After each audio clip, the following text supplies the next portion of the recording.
You guys are watching the Cowboys Report. I am Tom Downey. The first little wave of OTAs, organized team activities, are in the books. So we will break down some of the top winners and losers from that for Dallas. First up, it is Ezekiel Elliott and Rico Dowdle. Zeke gets to be back in Dallas where he loves and his best friend Dak Prescott.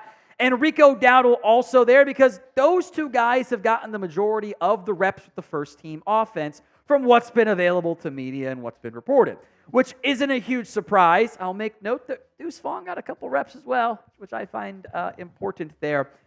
This shouldn't surprise anybody because Elliott and Dowdle are the veterans. They have the most experience with this team.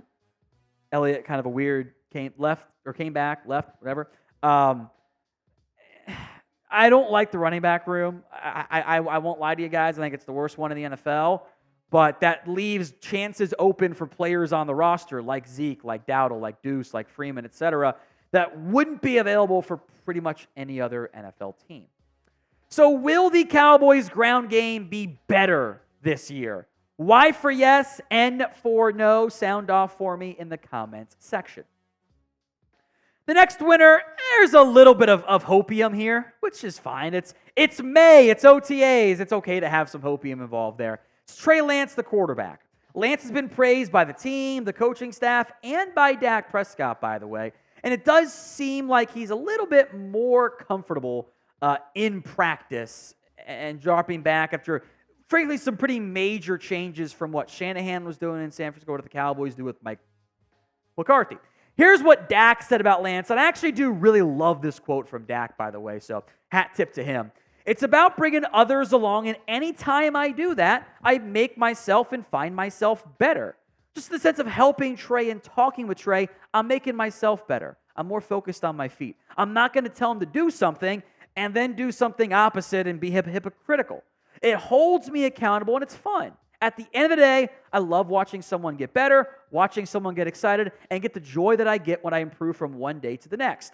That's the way this team is going to get better, and it's not just me doing that. It's other guys, receivers, bringing on young guys, the offensive linemen, bringing those guys with them. That's the culture we believe we have here. He works his ass off. He's pushing me. I don't like to let other people get more reps than me. Trey's the person I got to watch because he's trying to get up there in the rep count. That's a testament to him and how much he's putting into this. He's gotten better. He can play. I love all those quotes from Dak. That's also, I think, one of the most the coach put his words in Dak's mouth comments. That's why I think Dak would actually make a very good coach when his playing career is all over, whenever that ends up being. And I do appreciate the fact that he's being the veteran mentor when he doesn't have to be. We have seen other quarterbacks you traded for somebody, you drafted somebody, I'm not going to help him. That's not my job. Dak does not carry that mindset. I appreciate that. And I hope that's true for Trey Lance, that he is getting better. We need to see it as well. The preseason is massive for Trey Lance. Give him all of the reps. All of the reps. So will Lance win the backup quarterback job this year? That's the goal, this upcoming camp preseason timeline. 2 for he's quarterback 2. 3 where he does not win that backup job. All right, next up on the OTA winners, lots of wide receivers, right? CeeDee Lamb is not present at OTAs, so there's the number one option, not involved in the 7-on-7, 11-on-11 drills that happen out there. Brandon Cooks is a veteran. We'll come back to him, by the way, more in depth in a minute. But that means the young guys, Jalen Tolbert, Kevontae Turpin, Jalen Brooks, all playing big roles. Ryan Flournoy, by the way, early prediction. Lance Flournoy bomb in the preseason connects for a huge play. Those guys have already been kind of working together before the year began, before the OTAs began.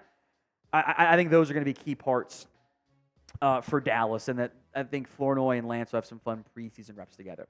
Tolbert seems to have added some good weight, not bad or poor weight, good weight there. He's made comments. Brandon Cooks has made comments. He's more confident, more comfortable, hoping for another step forward in year 3. Jalen Brooks continues to draw praise from the coaching staff, especially the wide receivers coach, Robert Prince.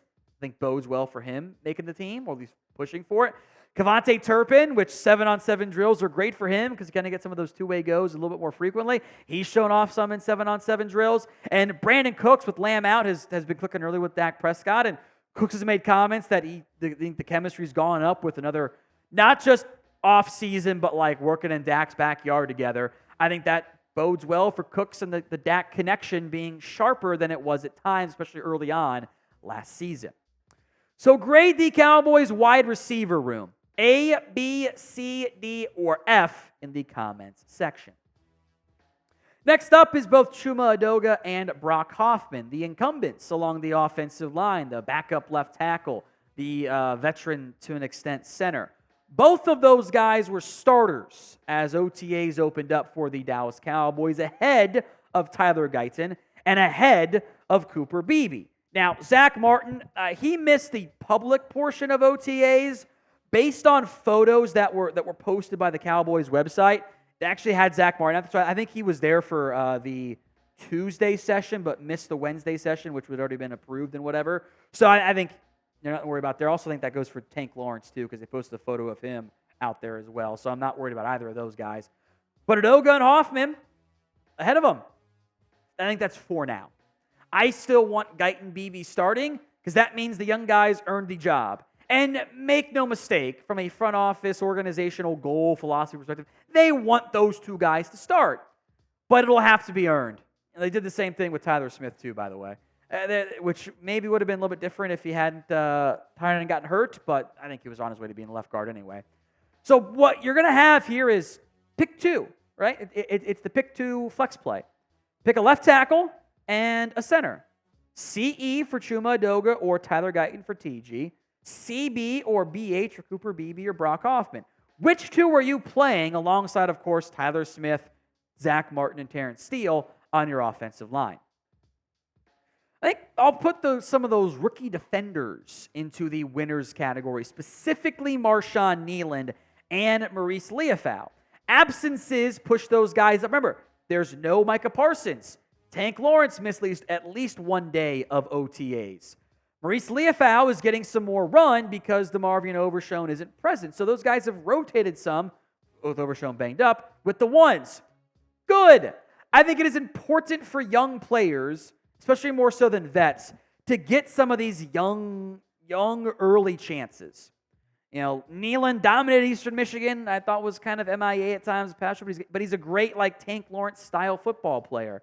Maurice Leofau, I think he's going to maybe get some run as the top backup everywhere behind the other top linebackers. I think he's going to be your 4 in year 1.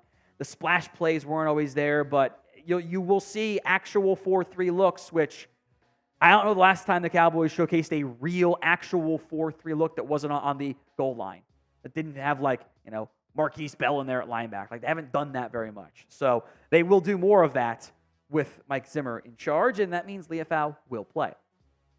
So name a Cowboys OTA winner for me. Any player you think has drawn some good buzz you've seen, drop that player name in the comments section. The losers for me are kind of easy. Luke Schoonmaker, I remember how I just said, it's important for young guys to get those reps early. He ain't getting those reps early, which is troubling for me. He's got a hamstring injury.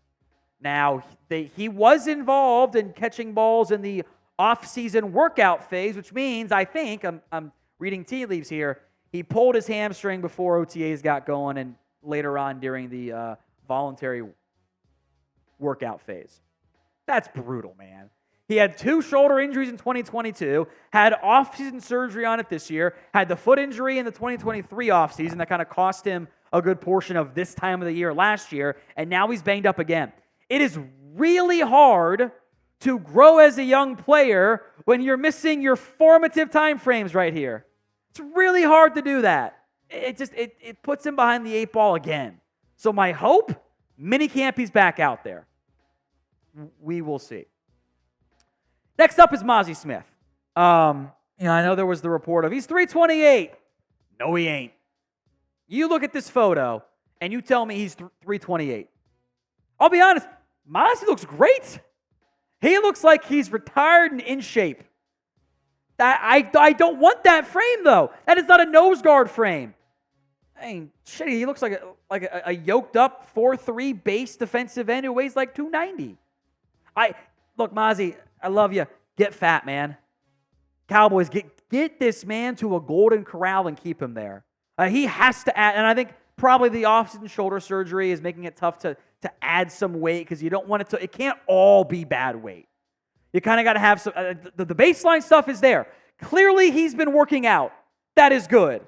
Let's get some more meat on those bones. Let's put him on the midnight peanut butter sandwich diet. 2 a.m., whatever. I don't want it to be all bad weight. There's a balance, right? It can't be Dontari Poe taking fatties only too far. Mazi was supposed to be the crowning moment of fatties only. It might be the worst thing I've ever done for the Cowboys ever because it has not yet worked out one time. Mike Zimmer, please save us. Got to get Mazi Smith weight back up. He needs to be heavier. There's plenty of time, but let's get. He looks great, man. He's in better shape than I am, but he's a nose guard, right? So name a Cowboys OTA loser for me. Any name you want to go with. I think that 2023 draft class still kind of stands out. So 2023 draft class. Excuse me. I'll put Mike Zimmer on here. And the reason being is this graphic. The top players who were out for at least part of OTAs. No Micah Parsons. No Mazi Smith. No Osa Odigizua. Tank Laura Smith maybe it was just the one day, whatever, but he wasn't there for the open portion, but was there previously. DeMarvion Overshone and Trayvon Diggs. Shit, that's your entire front four and 6 starters total. That kind of sucks. Like you're getting set up to we're gonna take over. I'm in charge of the defense. First chance to meet these guys, truly, fully, helmets on. They're not out there. Kind of stinks. I would not be surprised if there is a bit of a slow start to the Cowboys on defense this year. That's okay because everything about this team. Would you rather go 1-4 in September or 1-3 in September, but end the year 3-1, or flip it? It's all about how they end, which is what we've said for a very long time now.